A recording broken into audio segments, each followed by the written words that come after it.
안녕하세요. 국민권익위원회 부대변인 송영희입니다. 오늘은 요즘 유행하는 밸런스 게임 한번 준비해봤는데요. 여러분도 가볍게 한번 골라보세요. 첫 번째, 같이 일하고 싶은 직원은 성격은 너무 안 좋지만 일은 진짜 잘하는 사람. 일은 못하지만 성격은 진짜 좋은 사람.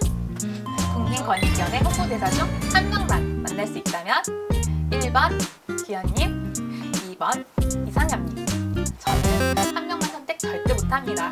선택하는 게 포기하겠어요.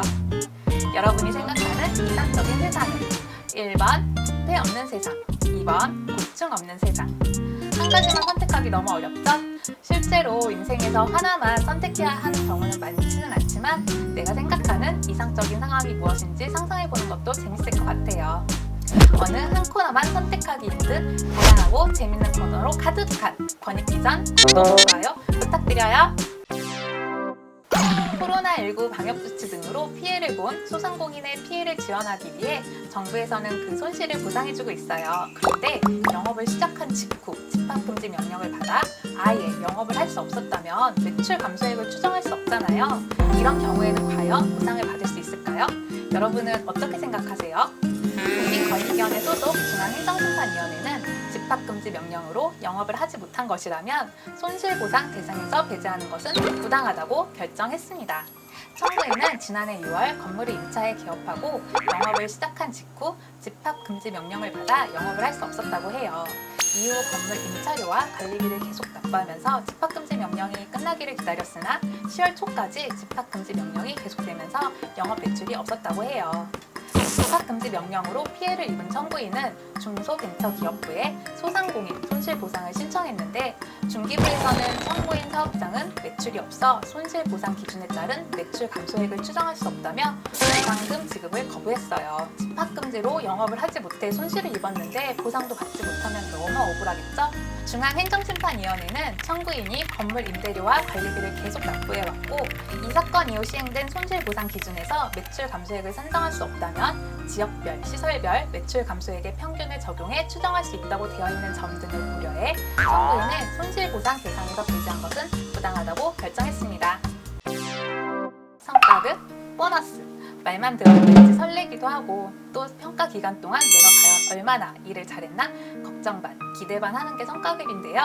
직장인들하면 다들 공감하시죠? 왜 갑자기 성과급 얘기냐고요?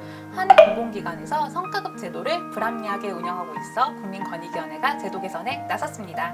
테크노파크는 지역 거점에 조성된 산업기술단지를 운영하는 지방자치단체 출연기관으로 전국 19개 지역에서 운영 중이에요. 테크노파크에서는 연구 개발 등 사업 수행 과정에서 우수한 성과를 낸 연구 지원 인력에게 평가를 거쳐 성과급을 지급하고 있는데요. 국민권익위원회가 조사한 결과 최근 4년간 전체 테크노파크에서 약 21억 원의 성과급을 지급했고 지난해만 10개 테크노파크에서 약 8억 6천만 원의 예산을 지출한 것으로 확인됐어요. 이렇게 많은 예산을 지출하고 있다면 합리적으로 제도를 운영해야겠죠?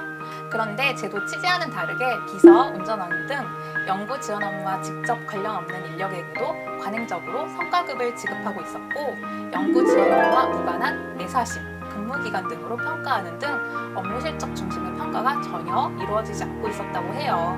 국민권익위원회는 연구 지원 업무와 무관한 인력을 성과급 지급 대상에서 제외하고 성과급 평가 기준을 업무 실적 중심으로 개선하도록 권고했습니다.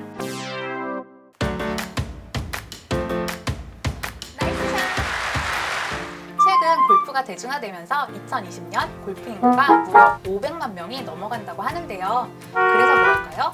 대중 골프장 예약이 너무 어렵다고 하시더라고요. 국민권익위원회에서 운영 중인 국민신문고에 접수된 골프장 예약 관련 민원도 2019년 94건에서 2020년 216건으로 2배 이상 늘었고 2021년에는 610건으로 2년 만에 6배 이상 증가했다고 해요. 민원 내용을 살펴보면 대중 골프장에서 누군가 예약을 선점해 예약 시작 시간에 이미 예약 자체가 불가능했다는 불편 민원, 회원제 골프장에서 회원의 우선 예약권을 보장하지 않고 요금을 높게 받을 수 있는 비회원 위주로 예약을 해준다는 민원 등 여러 불편 사례들이 확인됐어요. 골프장에 청탁해서 이른바 새치기 예약을 한 정황이 바로 골프장인데요. 이용객들이 많아지자 기회를 놓치지 않고 더 많은 영업이익을 얻으려는 꼼수도 성행하고 있습니다.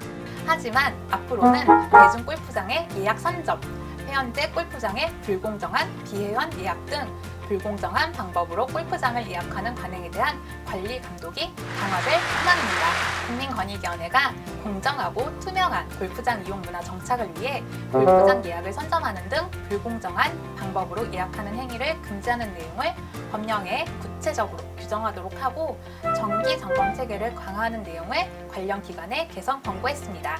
이번 주에도 국민권익위원회의 다양한 소식 전해드렸는데요. 더 많은 소식, 자세한 내용이 궁금하시면 국민권익위원회 페이스북, 트위터, 블로그 또는 누리집에서 배포되는 보도자료를 참고해주세요. 날씨가 더워도 너무 더운데요. 이럴 때일수록 건강 유의하시고요. 지금까지 국민권익위원회 부대변인 송영이었습니다. 감사합니다.